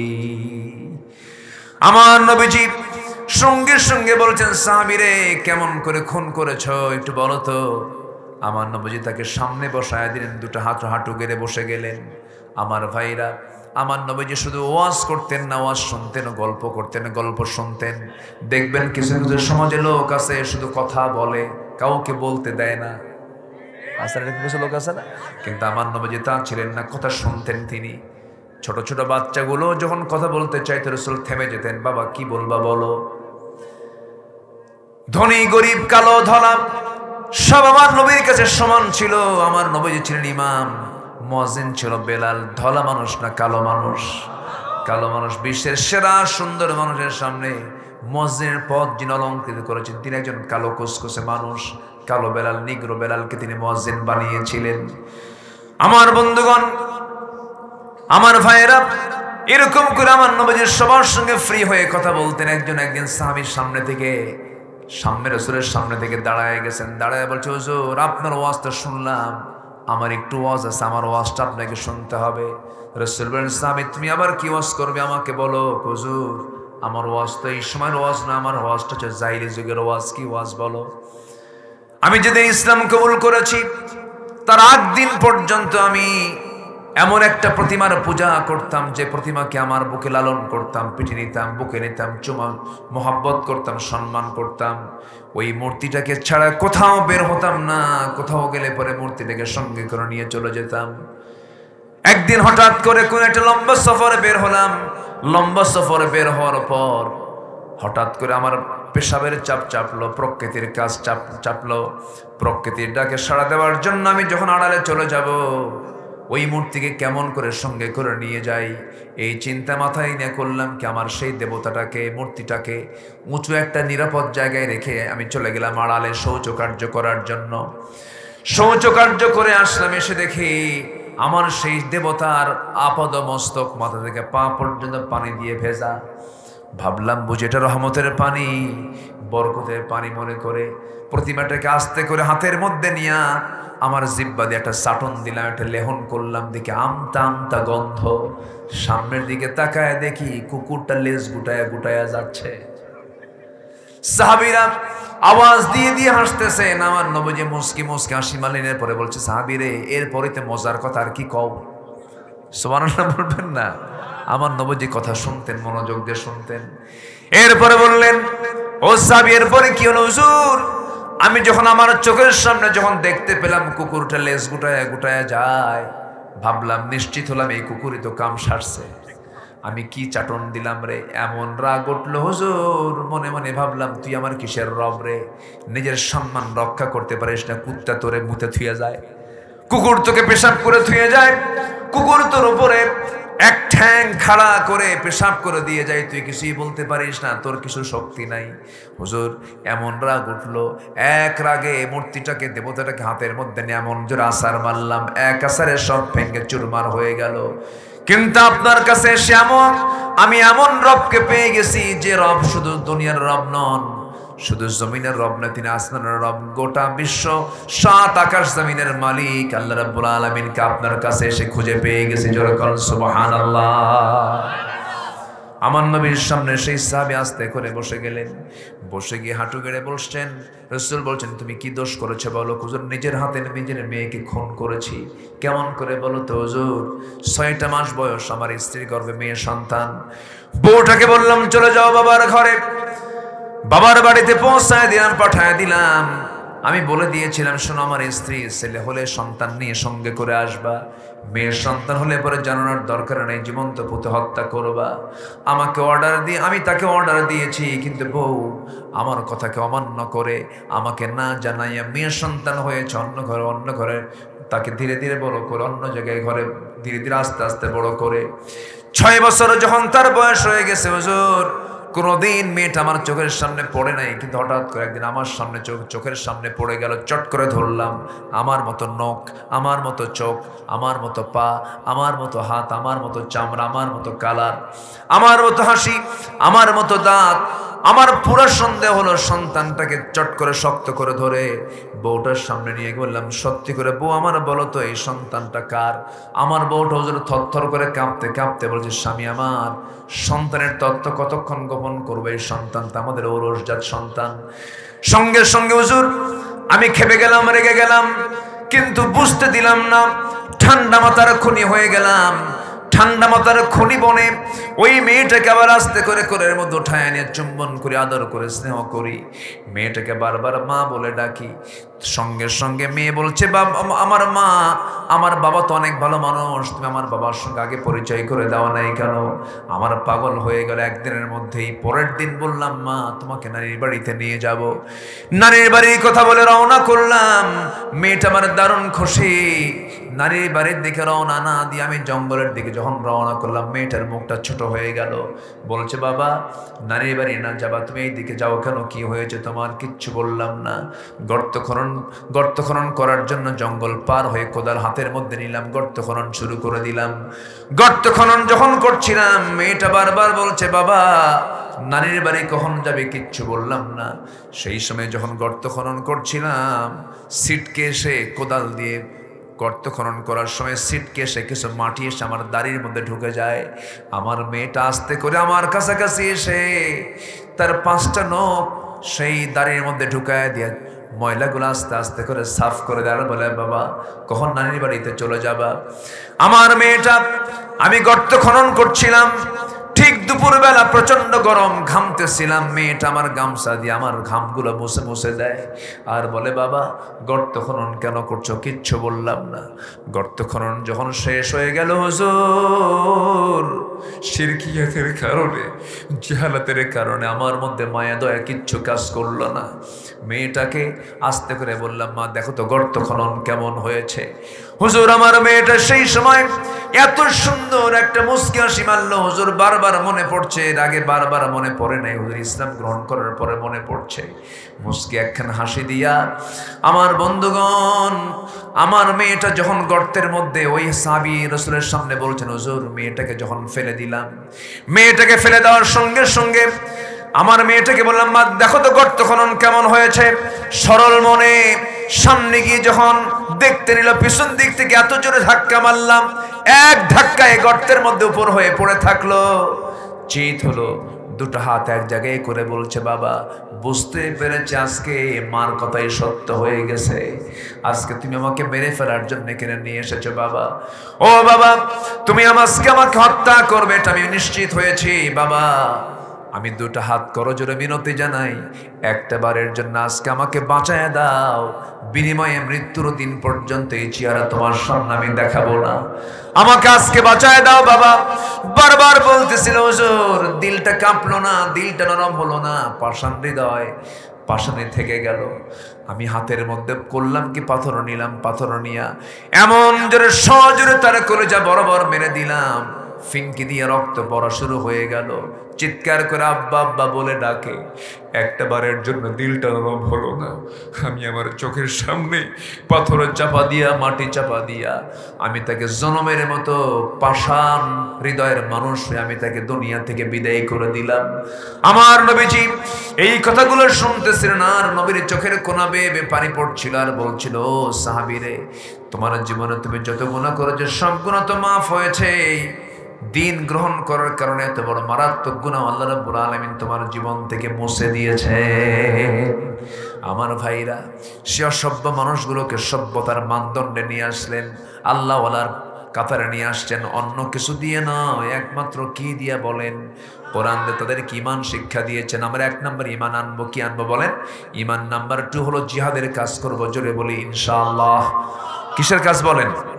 জিহাদের কাজ করতে হবে। যে ঈমান জিহাদের পক্ষে কথা বলো না, যে ঈমান দিন প্রতিষ্ঠার পক্ষে কথা বলো না, তার ঈমান আনাই হয় নাই। জিহাদের দরকার আছে না নাই?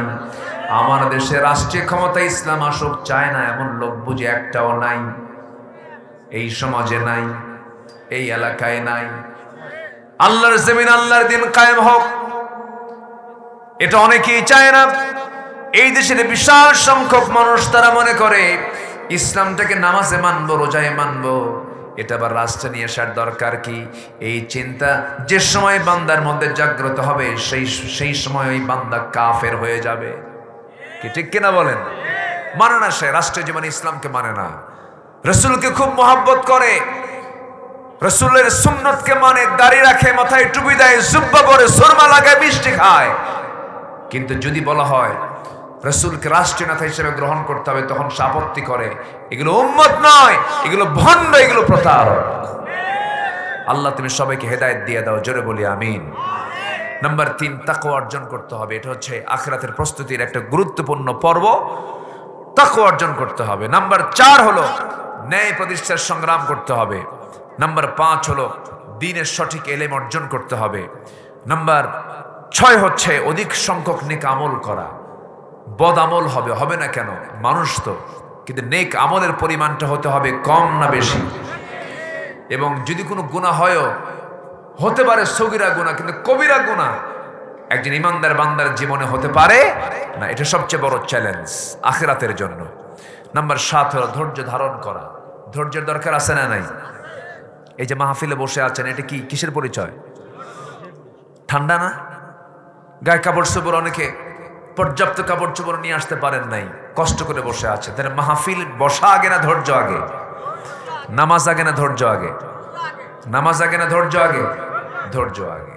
বিয়া আগে না ধৈর্য আগে? হ্যাঁ, কিচ্ছু কয় না। হ্যাঁ, ধৈর্য। আপনি বিয়ে করলেন, বিয়ে করে বনিবনাট হয় না, একদম একসঙ্গে 10 তালাক মেরে দেয়, আছে না বলেন তো? আছে। বিবাহিত জীবন হলো ধৈর্যহীনতার জীবন না ধৈর্যশীলতার জীবন? ধৈর্যশীলতা, অনেক সহনশীল হতে হয়। হ্যাঁ, আলহামদুলিল্লাহ। আপনি কই ছিলেন? সামনে বসেন। ধৈর্য ধরতে হবে, ধৈর্য, সবর। ধৈর্য আছে যার, ফলাফল আছে তার, ভালো ফলাফল। ধৈর্য নাই, ভালো ফলাফল নাই। মেজাজের ভারসাম্যহীন হওয়া যাবে না, ধৈর্যশীলতার পরিচয় দিতে হবে। মেয়েরা জন্মগতভাবে তারা সোজা হাড়ে না বাঁকা হাড়ে? সোজা হাড়ে না বাঁকা হাড়ে? বাঁকা হাড়ে। সোজা করতে যাবেন, ভেঙ্গে যাবে। হ্যাঁ হ্যাঁ, খুলিকাত মিন দিলাইন, মেয়েদেরকে সৃষ্টি করা হয়েছে বাঁকা হাড়ে। আপনি যদি এটাকে সোজা করতে যান, ভেঙ্গে যাবে। আপনার বউটা যদি কালো হয় আপনি কালো বলতে পারবেন না, কালো বললেই প্যাঁচ লাগবে। বলবেন তুমি আমার চোখে আকাশের পূর্ণিমাতে চাঁদের মতো, দেখবেন খুব খুশি হয়ে গেছে। হ্যাঁ, কি করলো? জাতের মেয়ে। আপনার বউটা ঠিক আছে তো? ঠিক আছে, বলি আলহামদুলিল্লাহ। জি, খুব ভালো, সব ভালো। সব কার পরিবার বলেন তো?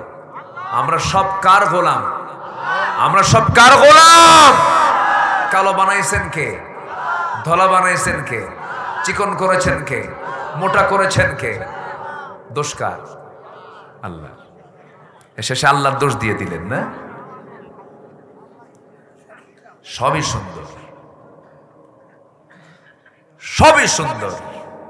সাইয়েদনা বেলাল কালো ছিলেন, সাদ আল আসওয়াদ আস-সুলাইমি কালো ছিলেন, সাইয়েদনা লোকমান যার নামে কোরআনের একটা সূরার নামকরণ হয়েছে, কালো মানুষ ছিলেন। কালো, খাটো, নাক বোচা, দাঁত ফাঁকা, চুল খাড়া, পায়ের গোড়ালি ফাটা। পায়ের গোড়ালি ফাটা লোক আছে না? লেপের কাপড় ঠিকই না, আছে না? আছে না? বলেন তো। আছে, দুই দোনো যায় না। ইরে বাপরে বাপ, এত শক্ত ফাটা পা, কাপড় কুলায় না। এই লোক ছিলেন লোকমান। সে লোকমানকে আল্লাহ তাআলা কি বিখ্যাত করে দিলেন, কি ওয়াজ তার। একজন ওয়াইজের ওয়াজ আল্লাহ তাআলা কোরআনে ঢুকায় দিয়েছেন। ওয়াহুয়া ইয়াইযুহু, কি ঠিক আছে না? লোকমান ওয়াজ করছেন, ওয়াহুয়া ইয়াইযুহু, সন্তানদেরকে বলছেন ইয়া বুনাইয়া লা তুশরিক বিল্লাহ, শিরিক করো না, শিরিক করো না, বিদআত করো না, আল্লাহ ছাড়া কারো কাছে মাথা নত করো না। করা যাবে? কারোর সামনে মাথা নত করা যাবে? পীরের পূজা, গোরের পূজা ইসলামেতে নাই, তবু মানুষ আল্লাহ ছাড়া মাথা যেন আয়। বাবা আছে না এরকম? আছে না? আছে না?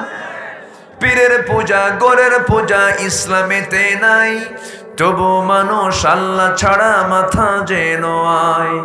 আল্লাহর কোরআন নবীর হাদিস ছাড়া কিছুই মেনো না, শিরক করো না, বিদআত করো না, আল্লাহ ছাড়া কারো কাছে মাথা নত করো না। জোরে বলি আমিন। মাথা নত কার সামনে করব? আল্লাহর সামনে করব। আল্লাহ কবুল করুন, জোরে বলি আমিন। যুবকরা রাগ করলাম মনে হয় নাকি? অনেক ধমক টমক দিছি। বিয়ের আগে কিন্তু আকাম গুকাম করা যাবে না। হ্যাঁ, মিস কল না, মিস কল দেওয়া যাবে না বলছে এক জায়গায়। কয় হুজুর কোরআন শরীফে মিস কল আসছে, কোথায়? ফামাইয়া আমাল মিস কলা, নাউযুবিল্লাহ। নোংরামি করবা না। বিয়ে যদি করতে হয় সামনাসামনি বলবা, আব্বাকে বলে ফেলবা, আব্বা বিয়ে করাও, নামাজ পড়ি, রোজা রাখি। কিছু কিছু বাপ আমার বেকুব আছে, কিসের বিয়ারে? এক নিজের পায়ে আগে দাঁড়ান শেখ, ওকে অন্যের পায়ে দাঁড়ায় আছে নাকি? বিয়ে করতে চায় যে ছেলে, বিয়ে করতে চায় যে ছেলে, সে কি ছোট আছে? আস্তে করে, সে কি ছোট আছে? বাপ বোঝে না।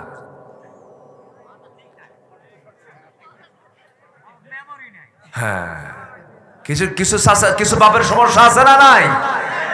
যুবকরা খুব খুশি, হুজুর ভালো করে, আমার আব্বা এখানে বসে আছে, দেখেন কি ঠিক, দেখেন বুড়ো চাচাও কয় ঠিক, বিয়ে কি আরেকটা করবেন নাকি? আবার খুব ভালো আপনারা, বলি আলহামদুলিল্লাহ। আসেন দোয়া করে ফেলি। চালাবো চালাবো চালাবো। ফজর নামাজ না পড়লেও চলবে। ধৈর্য ধরার দরকার আছে না নাই? ধৈর্য ধরবো আমরা জীবনের এক জায়গায় না, সব জায়গায়। সব জায়গায়। ব্যবসা করতে কি লাগে? ধৈর্য। বউ চালাতে কি লাগে? স্বামী স্ত্রীর মধ্যে গন্ডগোল লাগছে, সবচেয়ে বেশি ধৈর্য ধরবো কে? ভালো করে রাখুন, কে ধৈর্য ধরবে বেশি? অনেক স্ত্রী দেখছেন, আপনার ধৈর্য ধরার দরকার নাই। ধৈর্য ধরবে বেশি হলো স্বামী, কারণ স্বামীর বুদ্ধি কম না বেশি? সাক্ষী মেয়েদের 2 জন, পুরুষের, নারীদের কয়জন? পুরুষের 1 জন। এটা কে করে দিয়েছেন? তাহলে পুরুষের 1 জন সমান মেয়েরা 2 জন, নারী 2 জন, পুরুষ 1 জন। কেন? বলেন? হ্যাঁ, আল্লাহই জানেন। হিকমতের দিক থেকে, যোগ্যতার দিক থেকে আল্লাহ তাআলা নির্বাচন করেছেন। এখানে আমার কোনো কথা বলার সুযোগ নাই। পুরুষ সাক্ষী একজন হলে নারী সাক্ষী কয়জন লাগবে? দুইজন, সমান সমান। আল্লাহ এটা করে দিয়েছেন। আল্লাহ এটা না করলে সমস্যা হতো। বুদ্ধি যদি সমান সমান হতো, ও লাঠি ধরতো, এও লাঠি ধরতো, ঠিক না? শক্তি যদি স্বামী স্ত্রী যদি এক সমান হতো, গলা ধরবেন, মারবেন, একটু চটবেন, ও চটে উঠতো, তুই আমার তোরে খায়া ফেলবো আমি, ঠিক কিনা? কর। আল্লাহ তাআলা জানেন যে কাকে কি দিতে হবে, কাকে কি দেওয়া দরকার। আল্লাহ তা দিয়েছেন। পুরুষকে দিয়েছেন এক জিনিস, নারীকে দিয়েছেন আরেক জিনিস, কেউ কম না। বলি আলহামদুলিল্লাহ, জোরে বলি আলহামদুলিল্লাহ। ধৈর্যের পরিচয় ধরবে বেশি হলো পুরুষ। মেয়েরা একটু আবেগপ্রবণ হয়, মেয়েরা একটু বেশি আবেগী হয়ে যায়। এক্ষেত্রে পুরুষকে ধৈর্যের পরিচয় দিতে হবে। খুব রাগারাগি করলে আপনি খেপবেন না, এমনি রাগ করলে তালাক মারে। আসে না কিছু লোক, আসে না? বলেন তো। আচ্ছা, এগুলো করা যাবে না। আল্লাহ তুমি সবাইকে হেফাজত করো, জোরে বলি আমিন। বউটা আমানত, বউ কাকে দেখাবেন না। কিছু কিছু যুবক আছেন, সুন্দরী বউ হলে হুন্ডায় চড়ে না, জয়পুরহাটবাসীকে দেখায় দেয়। এরকম আছে না নাই? বলেন তো, আছে না নাই?